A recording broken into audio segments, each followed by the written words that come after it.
Number 682 in the Criterion collection is the wonderful investigation of a citizen above suspicion.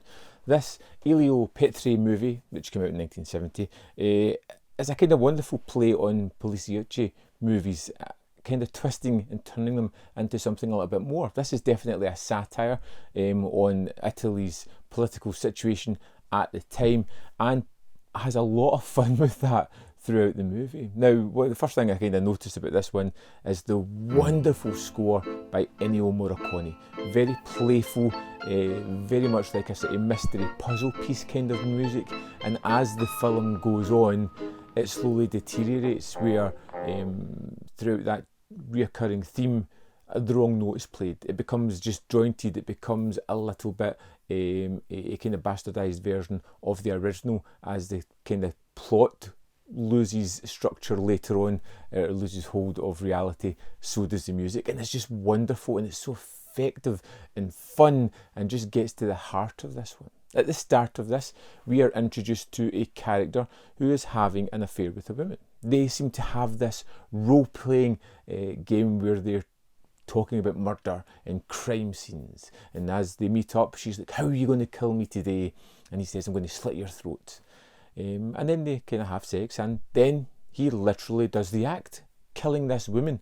And then we see this methodical cleaning of the situation, taking care of the murder scene before he phones the police saying there has been a murder at this address, and then casually just leaves the building and goes to work.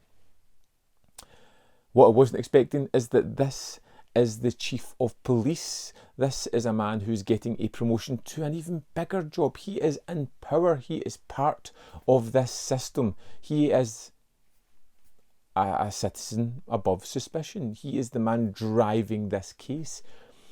Lei sempre distrattamente avrà preso qualche cosa senza precauzioni e poi sul telefono, dov'è? Ecco, sul telefono, ma lei se... And it seems like an almost strange gaining of the system, as he has this duality of not wanting to be caught, but wanting to make himself the prime suspect, that nobody else can be charged with this crime. And it's such a weird and unusual tack to take that it's just incredibly fun watching this. I expected a more straightforward trying to elude suspicion, but the fact that he's always trying to place himself as the prime suspect was incredibly fun, as he goes further and further out of the way to make it undeniable that this is the person that is behind this brutal murder. Si ricorda quella signora in via del Tempio che è stata uccisa? Beh, l'ho uccisa io. And you get this wonderful performance from Gian Maria Volonte, who is, at the start of the movie, pompous, arrogant.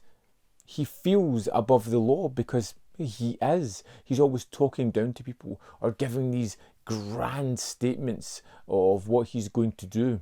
But this is someone who will do whatever they have to get the job done. In his new political role, he's willing to tap the phones of everyone. He's willing to get false confessions out of people. This isn't a good, honest person. This is someone that, yes, will get the job done, but it may not be done right. And it's just one of those incredibly entertaining, fun and thought-provoking films. You know, being a satire, being a play on the political machinations of Italy at the time, it really does lean in towards a lot of the isms of the time, as we watch the revolutionists trying to push back against the system, as we watch the government try to push back against the revolting people of their community, as we watch this character slowly unravel with the fact that the system is just generally broken. He can't fix it. He is making things so apparent that he is the prime suspect here, but simultaneously making himself untouchable along the way. It's one of those films where at the wrap up at the end, I have my thoughts of where it goes, of how it plays out. There's a wonderful kind of sequence, probably the second last scene, where I was giddy giggling at what was going on, because I genuinely thought that that was a plausible ending to this movie. Bravo, bravo figliuolo. Hai da dire qualche cosa? Confesso la mia innocenza. And then it kind of pulls the rug and leaves it open-ended at the finale of this one. But Investigation of a Citizen Above Suspicion was glorious, absolutely fantastic. I thought it was exciting, it was thrilling, it was funny, it was outrageous. Great performances, especially from Dottore, our main inspector, how he is both charismatic and likeable, but at the same time detestable. It's a fine line to really pull off a performance like that, and I think he does it, Volonté does it wonderfully well. But like I said, everything on here is just on fire, from Petri's direction to the performers to the absolutely wonderful score that goes through this. This is an amazing movie. I'm so glad to finally have seen it.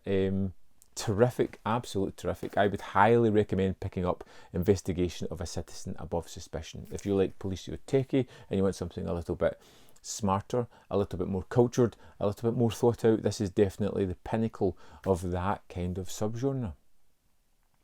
Yeah. I would love to know your thoughts on this movie if you've seen it. Whether you liked it, you hated it, fell somewhere in the middle. Let me know in the comment box and we'll have a conversation about it.